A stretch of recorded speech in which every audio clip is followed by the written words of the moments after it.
If you, as an experienced DoorDash driver, could tell a new Dasher one thing about the DoorDash app, the one thing that they really need to know, what would it be? For me, there's a lot. From how the app works to the good, the bad, and how do you actually make money?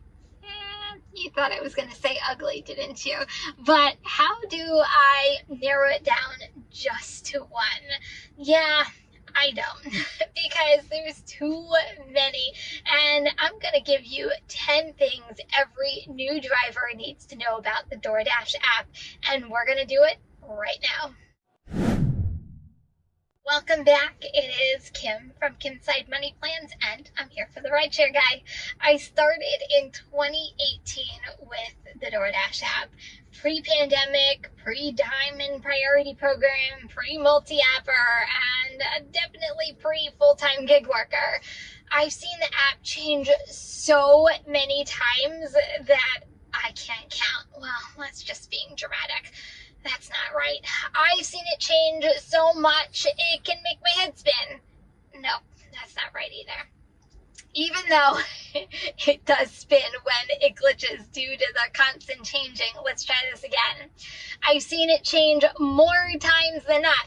Yep, I think that sums it up. Bottom line, it changes a lot. With DoorDash constantly changing, how does a new driver learn quickly and start making money on the app? Well, today I'm going to tell you 10 things that every new Dasher needs to know in 2023 about the app that I wish I knew when I first started dashing. You are going to want to stick around until the last two, because they will help you make better decisions and make you more money quicker, achieving a higher dollar per hour. So, you know what? Let's get into number 10. Number 10.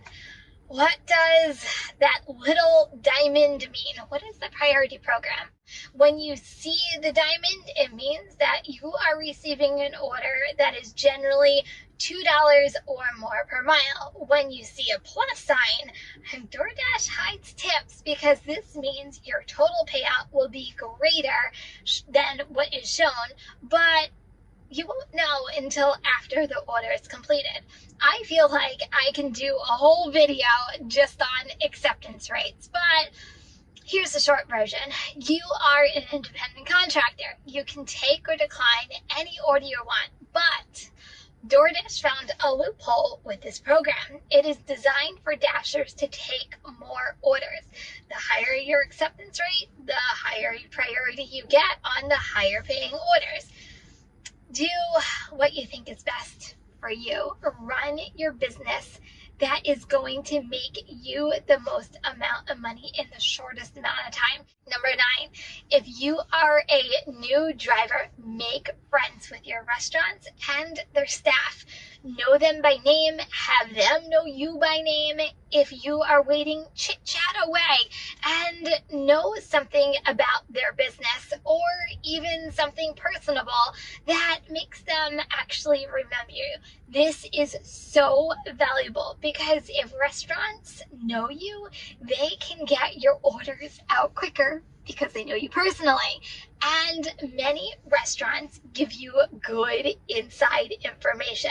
Now, number 8, completion rates are important because if you commit to an order from customer service perspective, follow through with the order. However, I didn't learn this valuable piece of information until months into doing DoorDash. You can cancel an order if a restaurant is taking forever. Take full advantage of this. Don't waste your time. Don't stress yourself out or get angry at the restaurant. Just unassign the order and move on. Here's the real. If you fall below 80%, you will risk deactivation from the platform. If you utilize some of these DoorDash programs, which we'll cover later, like Top Dasher and Large Order Program, you need to maintain a rating above 95%.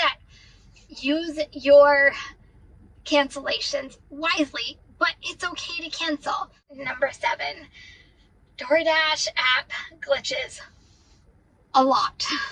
And usually happens when you are making money, like on a Friday or a Saturday night. It is so frustrating, especially if you're in the middle of an order. Don't slow your hustle.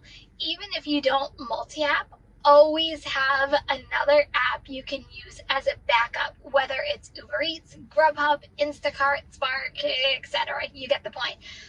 It won't slow you down and it'll keep you moving and making you money. Don't slow your hustle. Number 6, because of these glitches or even potential scammers, cash out every single day. If you have Dash or Direct Card, your money automatically goes to the card after ending every dash. If you use your own personal banking, I know there's a fee, but cash out every single day. Also, beware of scammers. Never give anyone who calls you any personal information or click on any links. If by any crazy chance a hacker does get into your account, would you want them to have access to one day or an entire week's of earnings? Number 5, track your miles. You are a 1099 independent contractor, which means taxes are not deducted from your earnings. The biggest credit you will ever get on your taxes is miles. In 2023, the tax deduction is 65 cents per mile. Use an app to track your miles. I personally prefer an app that auto tracks my miles, so I don't forget to turn it on and turn it off. There are some drivers that actually even track it manually. Bottom line, track your miles for big tax savings. Number 4, DoorDash just isn't food delivery. If you are open to grocery shopping, you can make some good money doing some of these orders. Some are local grocery stores, some are drug or convenience stores like Rite Aid, Walgreens, and even CVS. Some orders are just like 1 to 5 items that you can run in, quickly grab the items, and go. And good payouts. Not all shop and pays are actually fabulous. You have to be careful, but they can really pay off for you. Number 3, hot zones and restaurants. Before the Diamond program, I was never a believer on hot zones. I thought they were a bunch of BS. Now it's a little different, and at least in my area, some of the best orders come from hot zones because that's where customers are ordering from. But here's the key. Make sure you are in a hot zone that has actual sit-down restaurants, not fast food if your area has this available. But if your zone has an area that is surrounded by restaurants, customers buy more, which equals higher subtotals and bigger tips.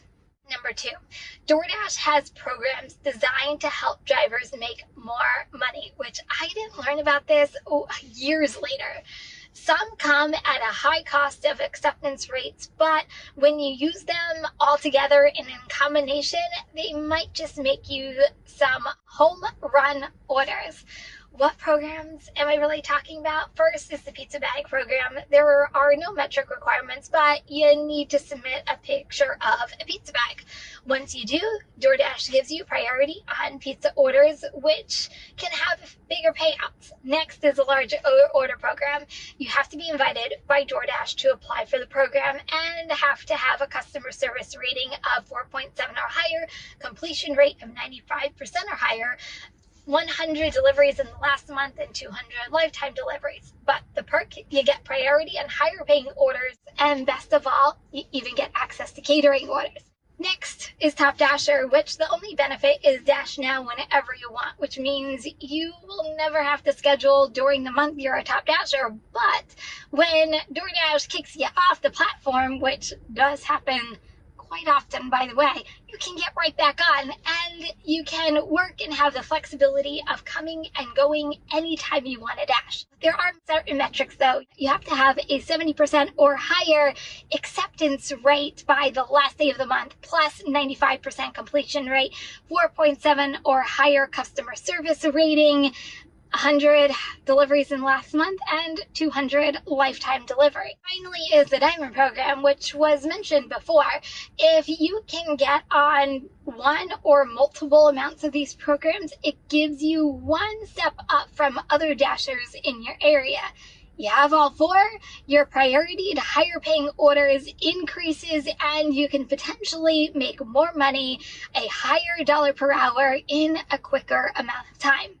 The last thing, work the exact peak hours in your area, which means you might have to do a little research on your own area to find out what they really truly are. But there's some common sense behind it. Customers order during meal times, and if it's lunch, some companies order for an entire office. If it's dinner, customers order for entire families. By working non-peak times, especially if you are trying to maintain a high acceptance rate due to the Diamond program or trying to become a top dasher, you will see some low paying orders and crazy miles, and they take you away from your zone that you actually want to be in. This is a true case that working longer hours sometimes does not equal more money. Condensing your hours to peak times will give you the potential for higher paying orders, lower miles, and quicker turnarounds because it's all about supply and demand. Now, will you always see amazing orders working peak times? Absolutely not. But your chances are a heck of a lot better when people are ordering during these peak times. And guys, those are my top 10. So let me know if I missed anything, or what is the one thing you would tell a new driver. We're all here to make money, and I get it. Being a new driver can be so confusing, but fun at the same time. There's definitely a honeymoon phase on DoorDash, but beware. Every new driver starts off at being a top dasher, which most drivers don't even know about. Take orders that are right for you, whether it means cherry picking until you get the right one, but just know you might lose your priority status if you fall below 50%, or if you want to maintain the high acceptance rate to keep your Diamond priority status, make smart decisions, and you'll do just fine. Hopefully this helps anyone who is new to DoorDash out there. And you know what? Go and have fun and go make your money. If you are looking for more DoorDash content, don't forget to check out this video right here. If you're new here and you're new to the channel, don't forget to hit that subscribe button to this channel and make sure that that bell is turned on so you know when the latest videos are being released. And guys, I'll see you next week. Bye everyone.